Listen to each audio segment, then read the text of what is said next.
Untuk teman-teman yang ingin mempromosikan bisnisnya atau mendukung YouTube ini, bisa menghubungi nomor gua yang ada di kolom deskripsi. Nah, kalau teman-teman ingat musim lalu, kita kalah lawan Empoli di kandang sendiri. Padahal posisi kita saat itu peringkat 3, Empoli peringkat 11. Dan yang lebih parah lagi, saat itu ada momen paling menarik, yaitu Skriniar kartu merah.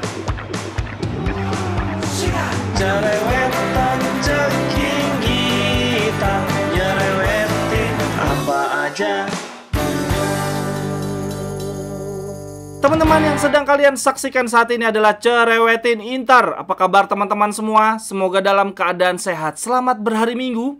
Jangan lupa nanti sore 17.30 waktu Indonesia bagian Barat, kita akan bertandang ke markas Empoli. Gua akan live dari 15 menit sebelumnya. Kita cerewetin live bareng-bareng ya teman-teman. Yuk hadir sebanyak-banyaknya karena ini mainnya di jam super sehat. Kapan lagi coba? Oke deh, langsung aja kita mulai cerewetin Inter hari ini. Gua akan membahas prediksi line up dulu ya untuk partai melawan Empoli. Gazeta dan Sky Sport untuk prediksi line up-nya hampir sama, hanya berbeda di lini depan saja. Selebihnya sama. Untuk posisi kiper tetap Sommer keduanya. Kemudian di lini belakang semuanya memprediksi Bastoni akan istirahat. Lalu trionya adalah Pavard, De Vrij, dan Acerbi. Lalu untuk lini tengah, Gazeta dan Sky Sport sepakat bahwa Barella dan Dumfries akan diistirahatkan. Lalu Di Marco dan Calhanoglu akan kembali masuk starting line up. Berarti untuk 5 pemain tengahnya adalah Di Marco, Mkhitaryan, Calhanoglu, Fratesi, dan ada Darmian. Wah, ini menarik nih, akan ada Fratesi main sejak menit awal. Nah, untuk lini depan, Gazeta dan Sky Sport punya prediksi berbeda. Gazeta mengatakan Lautaro akan diistirahatkan, sehingga untuk duo lini depan kita adalah Alexis Sanchez dan Marcus Thuram. Sedangkan untuk Sky Sport mengatakan duo lini depan kita tetap Lautaro dan Thuram. Kalau gua sih sejujurnya berhubung lawan kita lagi gampang ya, lagi Empoli, tim yang berada di juru kunci, udah istirahatin aja Lautaro, takut cedera gua. Dia belum istirahat sejak bermain membela tim nasional anjir. Ini ada preview singkat dari La Gazzetta untuk partai lawan Empoli. Mereka mengatakan bahwa Inter akan bertanding di hari Minggu di jam makan siang melawan Empoli.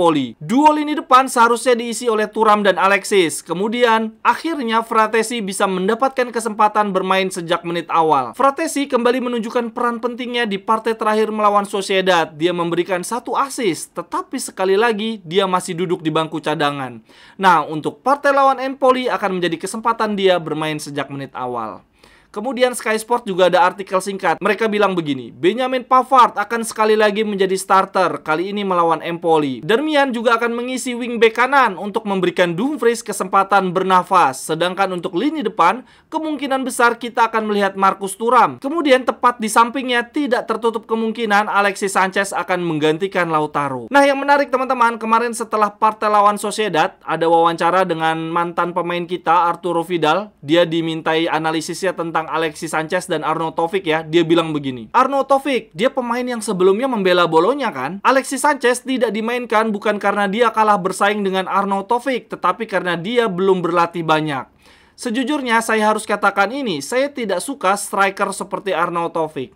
Alexis Sanchez adalah tipe pemain yang berbeda. Sejak dia masuk, seketika mengubah wajah Inter. Alexis Sanchez adalah satu-satunya pemain Inter yang berpikir, bisa passing dan membawa bola ke depan. Dia satu-satunya pemain yang memberikan sesuatu yang lebih. Sedangkan pemain lainnya lebih seperti robot. Kalau Alexis Sanchez dalam kondisi bagus, dia seharusnya dimainkan karena dia adalah pemain yang hebat. Ini kalimatnya Vidal agak nyebelin sih, sangat tajam, tapi gue ya setuju bahwa Alexis Sanchez kalau kondisinya bugar, dan semoga bugar ya, dia memang layak untuk dimainkan. Kalau melihat prediksi line up-nya Sky Sport dan La Gazzetta, ini berarti lagi-lagi ya Inzaghi akan melakukan rotasi, cukup banyak rotasi. Di bagian belakang nih bahkan gue lihat kombinasi baru, belum pernah tuh Pavard, De Vrij, dan Acerbi. Di lini tengah akan ada Fratesi, Darmian. Darmian udah lama nggak main sebagai wingback kanan. Dan di depan ada Alexis Sanchez. Ini hampir setengah dari starting diisi oleh wajah baru. Semoga nggak blunder ya teman-teman. Sedangkan dari sisi Empoli, kalau dari papan klasmen mereka ada di juru kunci, posisi buncit 20. Dan di pekan lalu mereka baru saja dibantai Roma 7-0. Yang lebih parahnya lagi, sampai dengan Giornata 4, Empoli belum pernah mencetak gol sama sekali teman-teman. Dan kebobolan 12 kali. Sedangkan Inter sebaliknya ya teman-teman, mencetak gol 13 kali dan kebobolan keunggulan cuma satu. Wah, ini bagai bumi dan langit sih. Tetapi Empoli punya satu kelebihan, yaitu mereka sangat amat bugar. Kalau dilihat dari komposisi skuad musim ini, Empoli banyak kehilangan pilar. Ada Visario di posisi kiper, kemudian bek kiri kehilangan Parisi. Kemudian di lini tengah sebetulnya Empoli punya pemain hot prospeknya Italia ya, dalam diri Baldanzi, dan di lini depan ada Destro dan Daniel Maldini. Ini kalau di atas kertas Inter harusnya sih sangat amat unggul dari Empoli, tetapi kita harus ingat Inter suka ngelawak kalau lawan tim-tim kecil. Nah, kalau teman-teman ingat musim lalu di paruh pertama kita kalah lawan Empoli di kandang sendiri. Padahal posisi kita saat itu peringkat 3, Empoli peringkat 11. Dan yang lebih parah lagi, saat itu ada momen paling menarik, yaitu Skriniar kartu merah. Kemudian saat itu lini tengah kita diisi oleh Di Marco, Mkhitaryan, Calhanoglu, Barella, dan Darmian. Gak beda jauh dengan lini tengah kita saat ini. Wah, ini kita nggak boleh sampai ngeremehin Empoli. Semoga Inzaghi nggak blunder ya teman-teman. Sekian dulu untuk cerewetin Inter hari ini. Silahkan tuliskan pendapat teman-teman di kolom komentar. Sampai ketemu di cerewetan-cerewetan berikutnya. Bye-bye.